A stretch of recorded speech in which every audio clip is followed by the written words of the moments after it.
For my final project, I will be beginning what I hope is a long journey to record, preserve, and highlight the oral histories of my family, so that my children can continue on a tradition of digital storytelling while enjoying the benefits of access to one's family's story. I will be creating a blog that will feature family photographs, family documents, and most notably, audio interviews with family members discussing their lives and experiences, which will be the main focus of this Ignite presentation. So why am I doing this?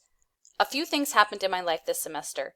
First, I participated in a Media Smart Libraries workshop on preserving oral histories with podcasting. This exciting workshop introduced me to an app called StoryCorps. StoryCorps is a national project designed to preserve and share humanity's stories. They've traveled the country and provided equipment for those in recording their stories, but they've also created a handy app which I will utilize for my final project. The StoryCorps app allows you to record interviews, share the interviews, and archive your story with the American Folklife Center at the Library of Congress.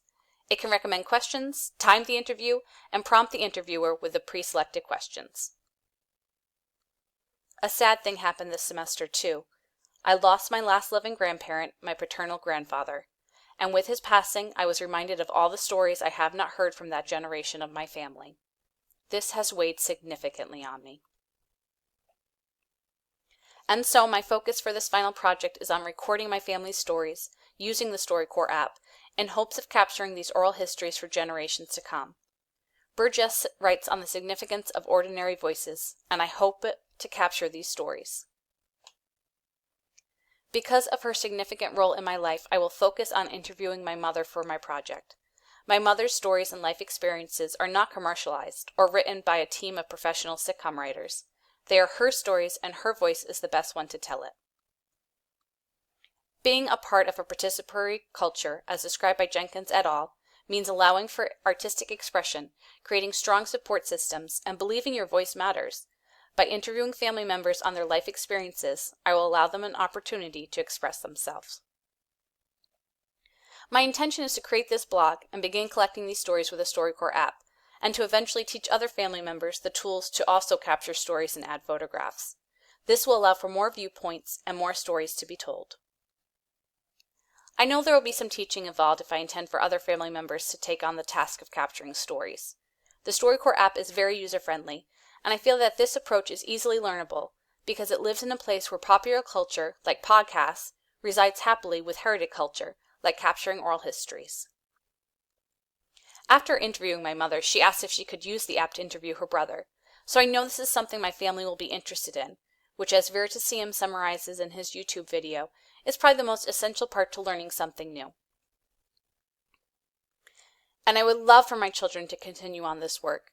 I feel as though I may be creating a legacy for them, and I hope it not only encourages their experiences with participation in a digital world, but also allows them to gain new appreciation for storytelling.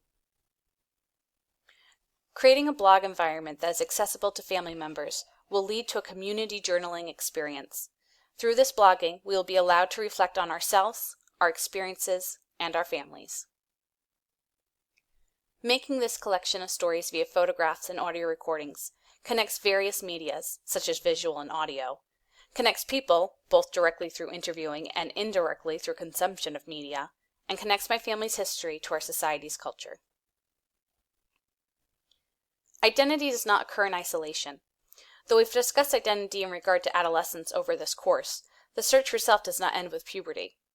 By creating digital access to family history, I will allow younger and future generations to learn more about themselves by learning about their families, while also allowing older generations to reflect on themselves and their place in history.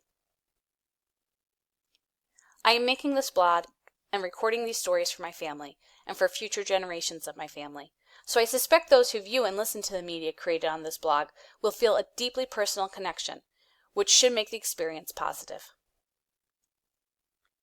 This project is a very personal experience for not just my intended audience, but for me as well. It is an opportunity for creativity, for reflection, and for collaboration, but it's also a chance to address the regret I feel in not collecting my family's stories sooner. This project is for my family, for those in the past and those in the future, for my children and for my legacy, for teaching and for reflection, to better learn who I am and to better understand the world around me. Thank you for your time.